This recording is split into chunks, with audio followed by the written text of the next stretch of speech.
system. We have cables running down the spar and joining together on a master control frame, and then there's a few things that happen on that master control frame to put camber into the wing and to change the twist, and those two primary functions are just driven by hydraulics. So when Cheese presses a button to change the camber, it sends a signal to the PLC, the industrial computer, which in turn opens a valve which lets the hydraulic oil pump the ram, and that in turn the cables change their length, and the wing changes its shape. It sounds a bit convoluted, but it's a fairly simple and reliable system. Vulnerability in heavy seas or deep seas? The question you want to read? Vulnerability in heavy seas, no more so than a regular rig. I think it's a pretty similar weight, and so in terms of the sort of impact forces of the boat slamming into a wave or whatever, the forces are pretty similar on the rigging, and so I've got no concerns about that. Anyone else? Oh, we have a lot of hands. Okay, let's quickly move through some of these questions. How does Cheese know the right angle of attack for the sail? You can't see any leeward telltales. Or you talked about some tubes. Just I think I can answer part of that.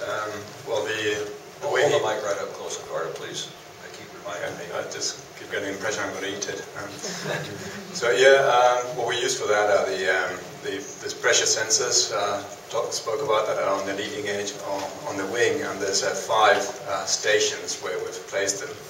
And so what Cheese has is a representation that indicates to him what the right position should be, and then he can adjust the different hydraulic rams that twist and modify the shape of the wing in order to match some targets that he has. Who comes up with the targets? I think Jose is the good one for that one.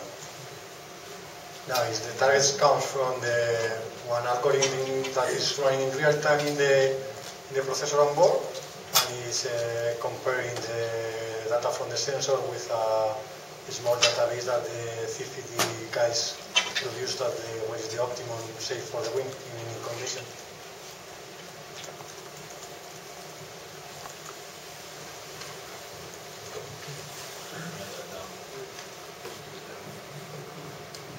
Question for Mike. Just from everything we've just been explained, it sounds like working for BMW Oracle is a high-tech geek's dream. Is that accurate? Well, it's been a pleasure and an eye-opener to work with the design team in this campaign, because there's incredibly bright people that have a very good sense of what makes a yacht go fast in their own areas, and we've had the opportunity, thanks to Larry, really, to pursue some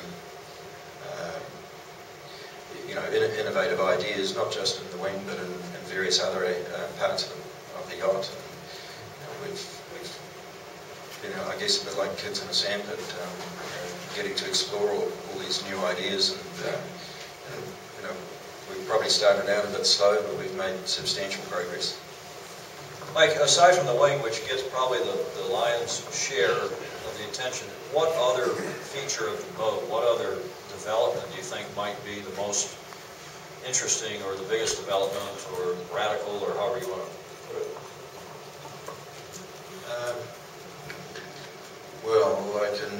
It's hard to know where to start. I mean, we built a yacht, we sailed it, we replaced the floats, we put a new bow on the main hull, we put a new bowsprit on, a couple of them, built a new rig, we took the daggerboard out, we took the foils out, we put some new foils in, went through a couple of iterations of rudders, beam fairings, we took the cockpit out, we put an engine in, and there's probably a few other things that I've temporarily forgotten, and we did a wing. So each one of those things added to our speed, and we wouldn't have done it if, just for fun. And so what you're seeing now, what our boat now is an accumulation of many things that we thought made a significant difference to the boat. So we probably improved it 20%, and the wing's obviously a visible item and an unusual one, but there's many other areas that we've inside the team at least we're pretty proud of. Para Eduardo, otra vez agradezco el que hables español. ¿Cuál es el ambiente que se respira en el equipo? ¿De optimismo, de euforia? Estáis a menos de 24 horas de volver a ganar la Copa América, la prensa, las apuestas dan por favorito a Oracle. ¿Algún motivo para que Lingui empate la regata o que no ganéis vosotros mañana? So I think the question is to describe a bit the overall mood on the team today and in view of the next race tomorrow.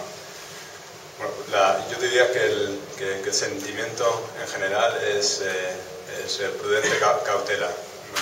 En general no pensamos que esto esté acabado.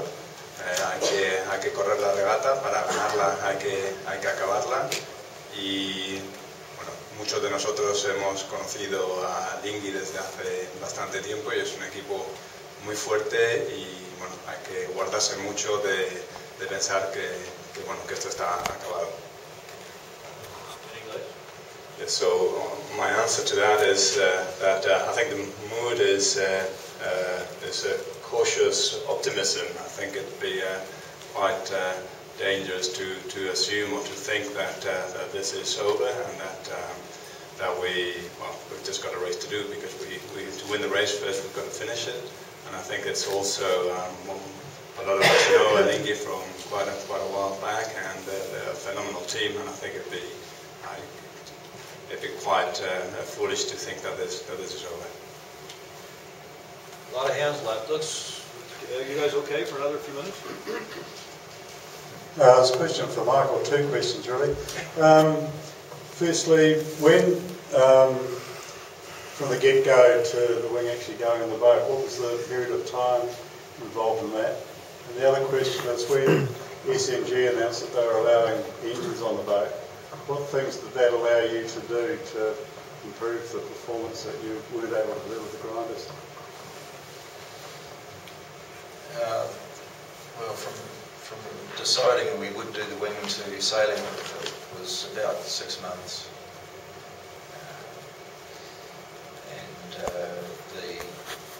I think the actual construction was probably 5 months, something like that. The engine, well, with the grinder question, a grinder can produce about something like 1/4 of a horsepower for a few minutes, and then the muscles tie up with lactic acid, etc. And so when you've got 8 grinders on board, you've only got a couple of horsepower available, which is about the same as a sewing machine, I think. And so when you put a pretty high performance engine in the boat, there's the quote. you can suddenly trim your sails much faster, and it makes a huge difference to the manoeuvring of the boat. There's a few other things. You get a few fumes and a bit of noise, and you've got a lot of spare grinders, so the yard ends up looking pristine. Question for Mike. What percentage advantage over the soft rig did the modelling predict for the wing rig? It's a good question, and if I could answer it, I wouldn't. And the truth is, we don't know the performance of the soft rig as well as we know the performance of the wing. So, because we don't know exactly the shape of the soft sails, the aerodynamics is a little harder to predict. And so it's actually really hard in design world to compare the two performances. And so we had a crack at it, of course, which came up with the recommendation to proceed. Cam Lewis here. Just from my spot, I saw the water ballast coming out of the catamaran a few times yesterday. And of course, the second race is completely different in course structure with 2 reaches. I don't know if you guys have water ballast or not, but I did see the crew moving around carefully and